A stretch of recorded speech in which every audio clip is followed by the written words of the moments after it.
Janoary tompolasy tompovavy Alatsinainy be dehibe ny fahatapahan'ny Miara Manonja MBS Radio Mada satria dia tapaka teo amin'ny atsasakadiny maherikely teo izany fandarana saika efa maitso resahana eo ihany fa dia efa tapaka indray izy iny zany zao dia resahantsika tamin'ny 10 ora maraina sy 10 minitra sy 4 segondra anao tapaka ny jiro tety amin'ny MBS anao sipatra ny ety mantsy rehefa tapaka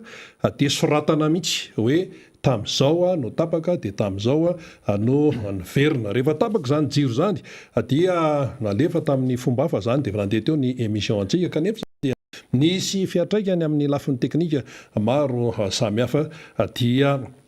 nisy an'izay fatapahana teo amin'ny atsasakadiny teo izay. Eny ary tompolasy tompovavy tapaka teo amin'ilay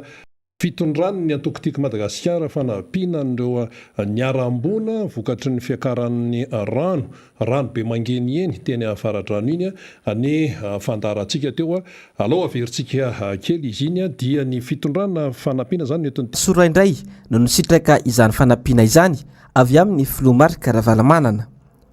Be ny tanàna lany tamin'ny anarany Antokotim no miasa eto amin'ity commune ity ary anisany nandray ireo fanampiana avy amin'ny filomarika Ravalamanana ireo. Fantatra ihany koa fa saika ampodiana rahampitso avokoa ireo traboina ireo satria efa nidina ny rano. Amin'ny mabe ny tanàna ny tena moa zany dia misaotra voalohany indrindra aloha ny Flora Valmanana sy ny Antokotiko Madagasikara androany izay tonga teto amin'ity Janoary Alatsinainy ity nanatitra izao fanampiana sakafo atoandro ho an'ireto trabona ireto izao ary arotina ihany koa ny fisaorana ireo rehetra izay tonga tetỳ amin'ity commune Alatsinainy nanome ny fanampiana sy nitondra ihany koa ny tsirambony tanana tao anatin'izao vohikava mahatratra izao teo ireo olon-tsotra ny tompony ndraiky mpanjakana ny solovam-bahoaka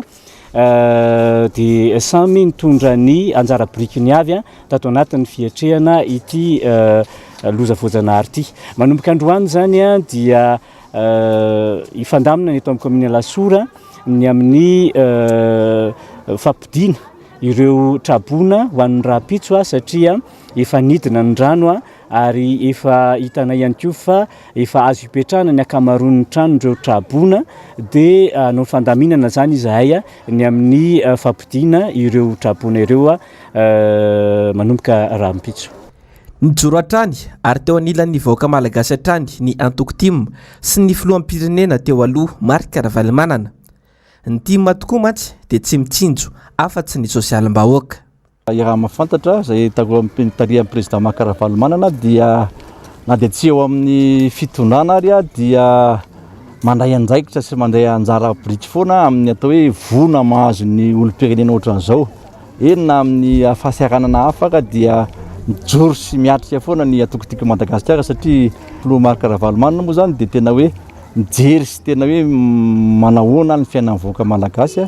indrindra amin'izao rahantsika mahafantatra fa tena miaina ao anatin'ny fahasaranana ao anatin'ny fanitrana nefa mbola tratry ny aretina tratry ny trany atao hoe vona voajanahary ihany koa dia tena mijoro ary izany indrindra no antony atongavana eto amin'ity atao hoe Janoary Alatsinainy ity dia manao izay atao hoe fanampiana an'ireo trabona ireo zany amin'ny famezana sakafo. Tsy niteto ihany fa nanontany Ambohimanambola sy teo anatin'ireo atao hoe arrondissement Anankena ihany koa tao Antananarivo renivohitra sy ny Ambohidratrimo sy ny Atsimondrano ihany koa zany. Ka izay no atao hoe fandraisana anjara aloha ny amin'ity fa manaraka zany mbola jerenao ihany hoe ahoana ny tohiny indray amin'ny fandraisana andraikitra ao anatin'ny Antokotiko Madagasikara. Tsapa kosa fa tena tara loatra trany ny fandraisana andraikitry ny mpitondra fanjakana ary tantaratra indray zany tamin'ny loza voajanahary ny seho teto Madagasikara iny. Ny fananana azy dia nisy ny fahatarana teo amin'ny fanomanana ny fiatrehana zany voina voajanahary zany satria raha ny finemonomana izay eno tany amin'ireny sita rehetrarehetra nandananay na tamin'ireny vahoaka izay natonainy amin'ny fotondrainy dia nisy an'izay fimenomenomana zay satria marina fa tsisy ny famotona tamin'ny voina voajanahary fa tampoka foana ireny fa izay natao hoe tokony mipetraka mialoha ny politika mpanjakana hiatrehana ireny zavatra ireny. Ny zavatra hitanay tsy ampy ihany koa dia satria raha maheno ny filazana sy ny fanehoan-kevitra ataon'ireo tompon'andraikitra eo anivon'ny fanjakana dia saika mitaraina na eo amin'ny tsy fampian'ny olona ary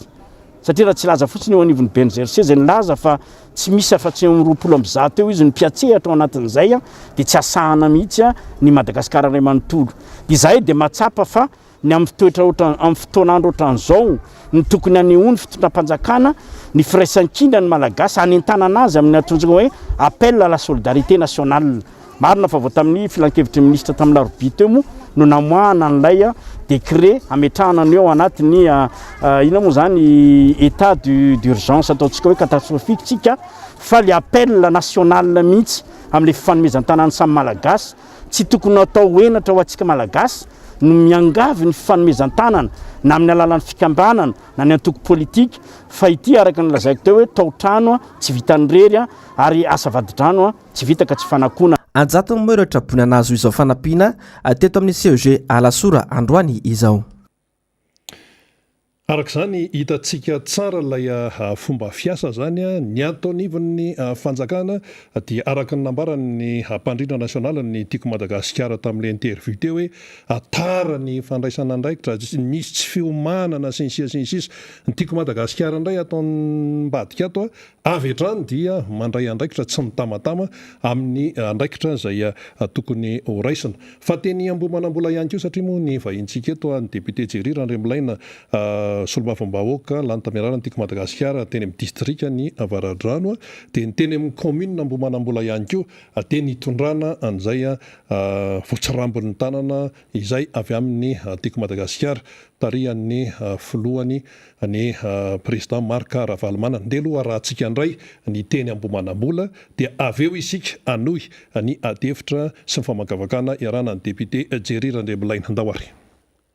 Tsy zanak-kialafa ary tsy nanadino ireo trabona ao Avaradrano ny filoha Marc Ravalomanana ka naniraka ny solombavam-bahoaka lany tamin'ny anarany Antokotim tao anatin'ity distrika ity anatitra vary sy laoka ho an'ireo traboina. Toy ny tanàna avisavanana ny vahoaka malagasy sy ny filoha Marc Ravalomanana ka izay dity marary ka tsy natombona ity lehibe ny mpanohitra ity raha tsy nizara sakafo masaka ho an'ireo traboina. Ny fizarana sakafo natao teto amin'ity commune Ambomanamboly ity dia sakafo izay noman'ny président Marc Ravalomanana satria natsapa sy nahita izy tamin'ny zavatra nisy teto amin'ity distrika na Avaradrano indrindra tsy hita teo amin'ny commune Ambomanambola fa maro ireo trabona dia amin'ny maray aman-dreny anazy moa zany sy amin'ny hoe filoham-pirenena anazy teo aloha dia natsapa izy fa tena mijaly le vahoaka malagasy amin'le vona miantra taminazy zany. Dia ny antsony tenako izy ny antsony be ny tanàna ihany koa izy hoe mba hikarakara zany sakafo manokana ho zaraina amin'reto vahoaka trabona eto Ambomanamboly reto. Dia androany zany no nanatanterahana izay sy nizarana an'izay amin'ny alalan'ny président Marc Ravalomanana zany no nizarana reto atao hoe sakafo teto amin'ny commune Ambomanamboly Agara teto zany. Anisan'ny nandray andraikitra amin'ny fizarana izao fanampiana izao ihany koa ny be ny tanàna ao Ambomanamboly fa mialohan'izay dia efa nandray antanana ireo traboina ny be ny tanàna. Hatreto aloha satria amin'ny andro androany dia 9 fianakaviana izay misy olona raika amin'ny 700 no tsy maintsy nasorona tamin'ny toerana nisy anazy vokatry ny tranondrava vokatry ny fiakaran-drano. Aloha zany ny commune tonga dia nandray anazy nametraka azy tamin'ny toerana sura ohatran'izao mba hialana amin'ny mety vonona mety mitranga. Dia tao anatin'izay moa teo ny fanampiana rehetrarehetra izay ataoko hoe avy amin'ireo malala-tanana avy eto Ambomanamboly aloha voalohany indrindra dia teo ihany koa moa ny solombavam-bahoaka izay manampy dia mbola hatreto izany mbola hoe afaka misakafo ara-dalàna reto trabona rehetrarehetra tao anatin'ny commune. Ankafaliana tanteraka izay nandraisan'ireo trabona sitraka fanampiana sy fanomezana avy amin'ny filoha Marc Ravalomanana izao. Tsara be fa misaotra betsaka fa mahafinaritra manampy anay nareo dia misaotra betsaka dia misaotra indrindra tofitongany amin'ny any. Mahafinaritra ilay fanomezana fa misaotra betsaka ny Andriamatoa Marc Ravalomanana izay trabona fa tena mahafinaritra ny fanomezana nataony anay dia raha mbola misy fa tsy tena savony tena ilaina dia vary.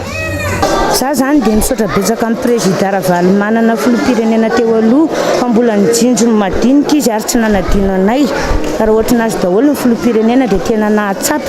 fa tena malagasy ray reny ray tsika. Dia misaotra betsaka anazy. Tovy tongany zany. Ie, misaotra indrindra tompo.